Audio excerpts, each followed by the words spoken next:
আসসালামু আলাইকুম ভিউয়ার্স, আমি আজকে আপনাদেরকে দেখাবো পাকা কাঁঠাল দিয়ে কিভাবে পিঠা তৈরি করা যায়। তার জন্যই দেখেন কাঁঠালগুলোর আমি বিচি ছাড়িয়ে নিয়েছি। তারপর এগুলো একটা ব্লেন্ডার জারের মধ্যে নিয়ে এগুলোকে ভালো করে ব্লেন্ড করে নিব।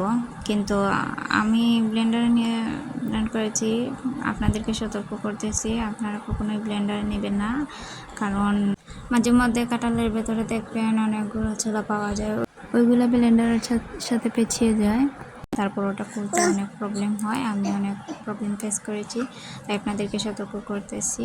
এখানে আমি একটা পাতিলের মধ্যে অল্প কিছু পানি নিয়ে সেগুলোকে ভালো করে গরম করে তার মধ্যে এখানে আমি কাঁঠালের যে পেস্ট তৈরি করেছিলাম ওইগুলো দিয়ে ভালো করে জাল করে এগুলোতে যখন বলক চলে আসবে তখন এর মধ্যে দিয়ে দেবেন চালের গুঁড়া। আমি দিচ্ছি, আপনারা চাইলে এই ক্ষেত্রে ময়দাও দিতে পারেন, কিন্তু আমি মনে করি চালের গুঁড়াটাই ভালো। চালের গুঁড়া দিয়ে এগুলোকে ভালো করে নেড়ে চেড়ে আপনারা অনেকটা যেরকম নুনের পিঠা বানানোর যে ব্যাটারটা তৈরি করেন ওই রকম অনেকটা। তারপর এগুলোকে ভালো করে দেখেন হাতের সাহায্যে মাখিয়ে নেবেন। হাতের সাহায্যে এগুলো মাখিয়ে নিলে এগুলোকে সুন্দর করে এবার এখানে আমি একটা শেপ দিয়ে দিব। আপনারা ইচ্ছা মতো শেপ দিতে পারেন, যে কোনো কিছু দিয়ে। আমি আমার ইচ্ছা মতো গোল গোল করে শেপ দিয়ে দিলাম। এখানে আমি একটা কড়াইয়ের মধ্যে তেল নিয়ে নিলাম।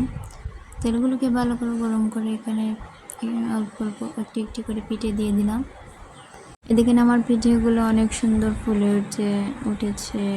এই দেখেন বন্ধুরা, এই পিঠাগুলো আমি নিজেও প্রথমবার যখন বানিয়েছিলাম তখন ভেবেছিলাম কীরকম হবে, কিন্তু আসলে পিঠাটা অনেক মজা। আপনারা চাইলে একবার বানিয়ে দেখতে পারেন। আমি এখানে এক্সট্রা কোনো মিঠা অ্যাড করিনি, কাঁঠালের মিঠাতেই হয়ে গেছে। আর সামান্য পরিমাণে লবণ দিয়েছিলাম, আপনারা চাইলে ওইটা দিতে পারেন, না চাইলে স্কিপ করতে পারেন, তবে দিলে ভালো লাগবে আমার মনে হয়। আপনারা এখানে চাইলে অল্প কিছু কালো জিরা অ্যাড করতে পারেন। আমার পরিবারের সবাই পছন্দ করে না, তাই আমি ওটা স্কিপ করেছি। তো এই দেখুন বন্ধুরা, আমার পিঠা রেডি, অনেক সুন্দর হয়েছে।